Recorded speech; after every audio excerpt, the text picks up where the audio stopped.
Hello and welcome to today's episode of 10 Minutes with Marshall. So for today's episode, I really wanted to chat to you guys about eating disorders and about anorexia nervosa in particular. Now, the first reason I wanted to talk to you guys about anorexia is because it's the eating disorder that I'm most familiar with, the one that I know most about. And secondly, because it's very good at illustrating a lot of the commonalities that you'll find across the eating disorder spectrum. But let's dive into anorexia a little bit more now, shall we? It's an eating disorder that I would say is characterized by behaviors which lead to a failure, or rather an inability to be able to maintain a body weight which is within the healthy range for an individual's age and height. So that's BMI, right? And it's typically sort of associated with a fear of weight gain. Not always, but typically. And it's often accompanied by behaviors like excessive dieting, over-exercising, and sometimes also the use of laxatives. Now, these are all behaviors that are intended to impact the amount of calories that the body is able to receive. I remember when I was first learning about anorexia and about eating disorders in general, because they are invisible, because I can't see them, I did have a tendency to sort of underestimate the impact that they would have on people's lives. But something that really helped me to be able to understand that a little bit more was when I realized that anorexia has 12 times the mortality rate of any other illness for young women. That's young women aged between 15 and 24. And you know, that's more than cancer, that's more than diabetes, that's more than any other illness. And while I couldn't find the corresponding data for young men, I did realize that it's becoming more and more of a prevalent concern, and more of a thing that needs to be normalized and you know, taken seriously. Now, with that in mind, I did just want to take you guys through some of what I would describe are the lesser known facts about eating disorders. The first thing is that eating disorders are quite hard to let go of. You know, even when a large part of that person wants to. And that's because very often, not always, but very often, the person can come to think of the eating disorder as sort of their friend, and in many cases as their only friend. It's often been likened to an abusive relationship. Now, if we think about an abusive relationship, the abuser is often very good at sort of portraying themselves in a positive light, and at bringing up different aspects of their personality in order to make the person feel as though they are a good influence on their lives, and also as if they need that person in their life. So the eating disorder has a comfort element about it as well. We'll go into that much further in a bit, but you know, that's the abuse. That's how abusive relationships work. But you might still be very well wondering why it's so hard to let go of, and what a person imagines they get from an eating disorder. It's important to remember that things like anorexia are often accompanied by anxiety.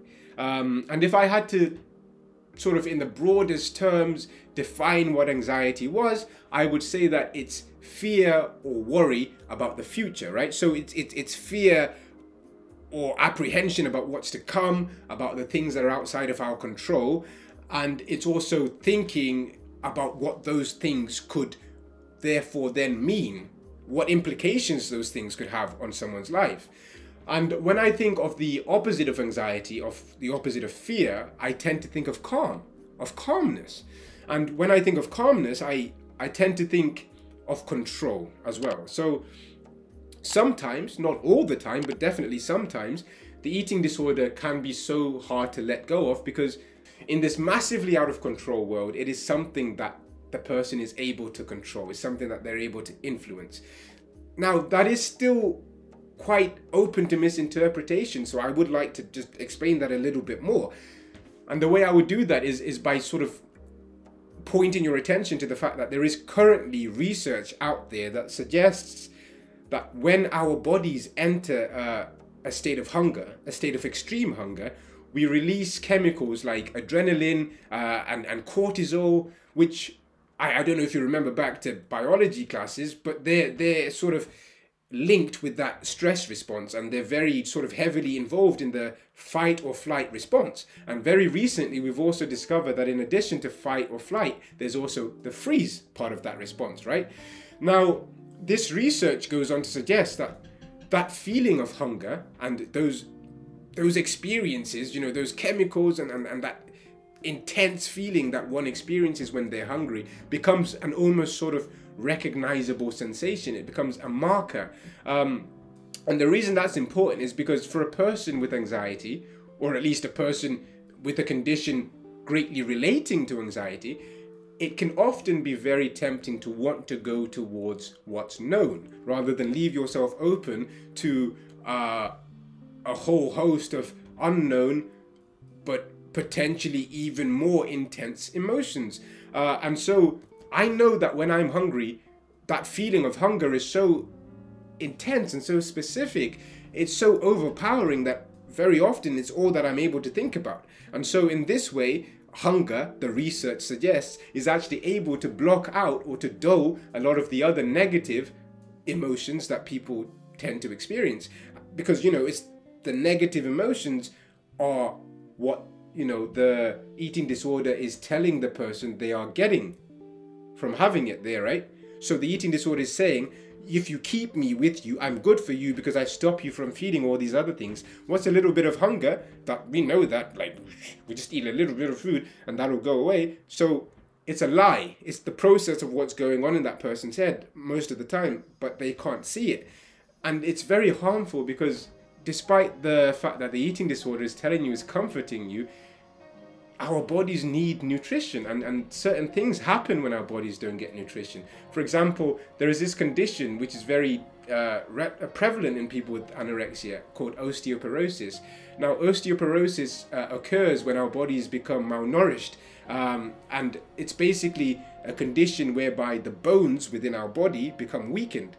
And so imagine what implications that would have on someone's life. If you're afraid of injuries all the time, you might end up, you know, sort of withdrawing yourself. And we know that social withdrawal, for instance, has huge impacts on people's well-being, especially their mental health. So, you know, the eating disorder might tell you that it's your friend and it's there to help you, but really it's doing a lot of damage, and it's important to let people know that.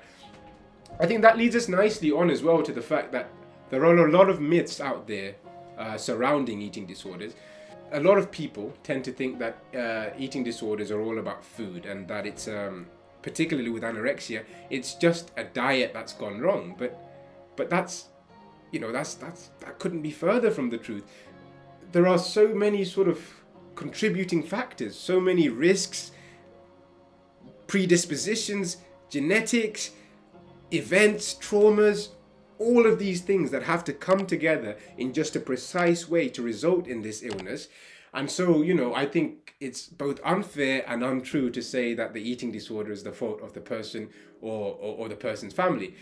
Because beneath that sort of superficial layer of food and food management and eating behavior, there are all these other things. And, you know, like in life, the one thing I've sort of started to realize more and more is that sometimes we are just responding to what's happening around us, and so it's detrimental to want to lay blame at people's feet. I think it's much more beneficial to inspire hope and to give solutions rather than point the finger. And in the vein of wanting to help, and in the vein of lending a helping hand, I would also say that some of the things that you can do if you want to help somebody with eating disorders, or if you just want to know more, some of the most important things are to just give lots of space for that person to talk, to cry, and just to express their feelings. Because